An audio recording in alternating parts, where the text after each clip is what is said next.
Hello, and welcome to an episode of My 2 Cent. As always, my name is Paul Emerson, and I'll be giving you my 2 cent. So, there's this thing about European rhetoric, and we always complain and cry and pout that Paul always uses Caucasian information and Caucasian speaking to explain his understanding of things. So, what I'm going to do is I'm going to show you how ignorant you are when you get mad at me because you keep wanting to call me a Caucasian because of the way that I understand. This is what I'm going to do. I'm going to teach you math. And I'm going to teach you math off the top of my head right now without any actual preconceived, what's the word I'm looking for? Preconceived or preconceptualized format.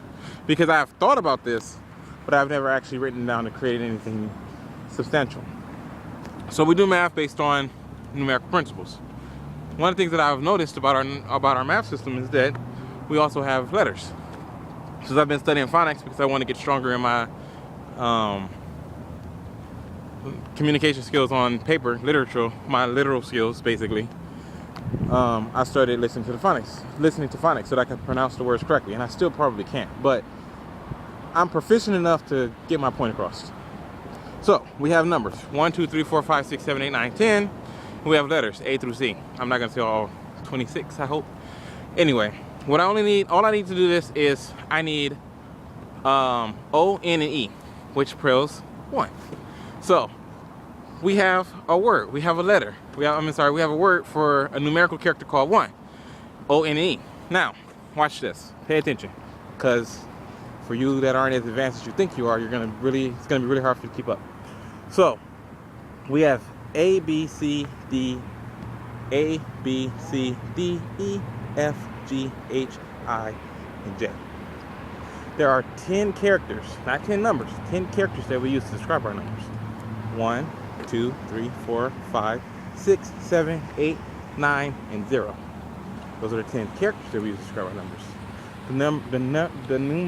The number 10 is a combination of 1 and 0. The number 100 is a combination of 3 characters, 1, 0, and 0. Those are called place values. So, 1, O-N-E.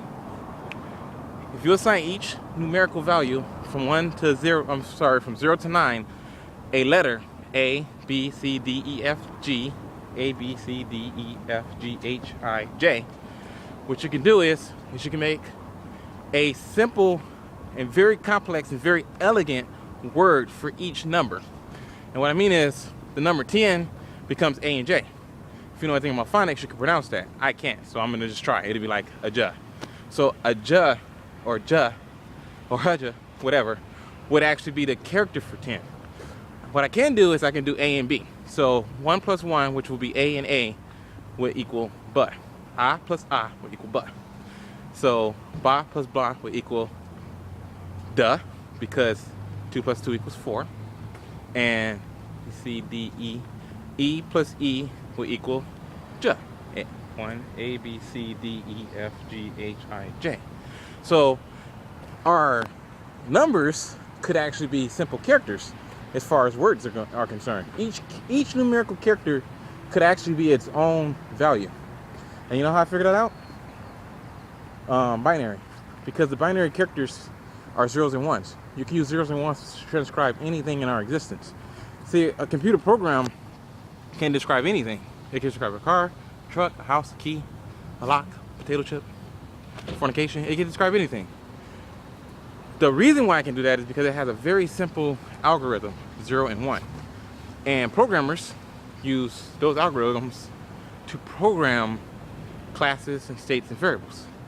My brain is the same way. See, most of you get caught up on values like black and yellow and purple and female and vagina and titties. You get stuck with those emotional variables. When someone says penis, you laugh because you're still adolescent. You haven't actually learned and matured into an adult. So when someone says nigger, you're like, oh my God, I can't believe somebody said that. See, for Paul Emerson, that's just a variable. It's just one variable that describes a specific condition. And that is what a mentality does. A mentality reflects on the actual values of the information that is being subjected to it. Adolescents, which are kids and children, are still influenced by their emotional disposition. You become an adult when you are less subjected to your emotional influences. When I was 23 years old, I got stopped unnecessarily by a police officer, and it made me scared because I was still adolescent. After he left, I was pissed. I was so frustrated and angry that I went down to the police precinct and basically told them that they were not going to do that anymore. That's the reason why now when the police harass me, I pull out my camera, because they're the ones that should be scared, not me. I'm a good, honest person. I haven't done anything wrong. I'm no longer an adolescent. Now that I'm an adult male, I understand why I feel the way that I do, and because I can reflect on that from a mature position, I can change my thinking and my patterns of behavior. That is what allows me to actually be an adult. That is the reason why drop my camera. That is the reason why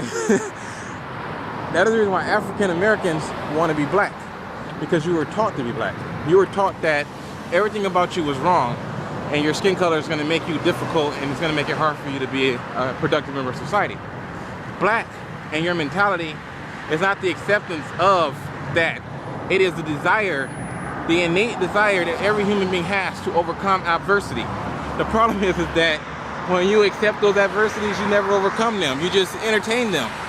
That is why that's the reason why I say I'm not black. Not because it makes me less African American or it makes me more Caucasian. It just basically means that I'm not trying to be a damn idiot. I'm not trying to get up every day and work unnecessarily hard for this BS. When I go to apply for a job and I acknowledge the person that I'm applying, that the person in this job that I'm applying for is racist, I'm not going to keep coming in there trying to prove that I'm not black. I'm going to go to the non-racist Caucasians and get jobs from them. When I go deal with African Americans that have proven through their actions that they're Uncle Ruckuses, I'm not going to keep going in there trying to convince them that I'm black. I'm going to go to all of the other African American establishments that aren't vibrating on that mentality. The reason why we stagnate is because we constantly entertain each other when we know that we're not trying to go anywhere in life. If you know that a person is trying his or her hardest to enhance the quality of their life, those are the people that you spend as much time distancing yourself from as you possibly can, because you know that they're in a position to upset the stability that you have become comfortable with. You're still adolescent and you still don't want to address the real issues. You don't want to have to be in the dark. You don't want to have to deal with reality. You want to continue to entertain your warped perception of things. You don't want that to change, because then you'd have to be wrong. You like that Caucasians are racist because it means that you're right about them being racist. You don't want them to not be racist because then it means that you're wrong about them being racist. And who wants to be wrong?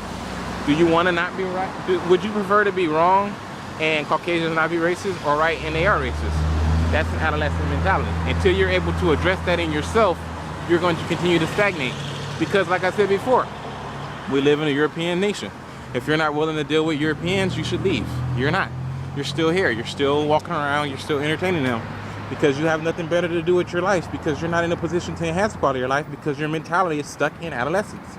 Until you're willing to grow up and mature and change and evolve and reject those principles that are wrong, Santa Claus does not exist. Until you're willing to realize that Santa Claus doesn't exist, so on Christmas Eve, I shouldn't put cookies and milk out for him, then you're going to continue to put cookies and milk out for Santa Claus. And you're going to continue to complain that every Christmas Santa Claus left you full, because he doesn't actually exist.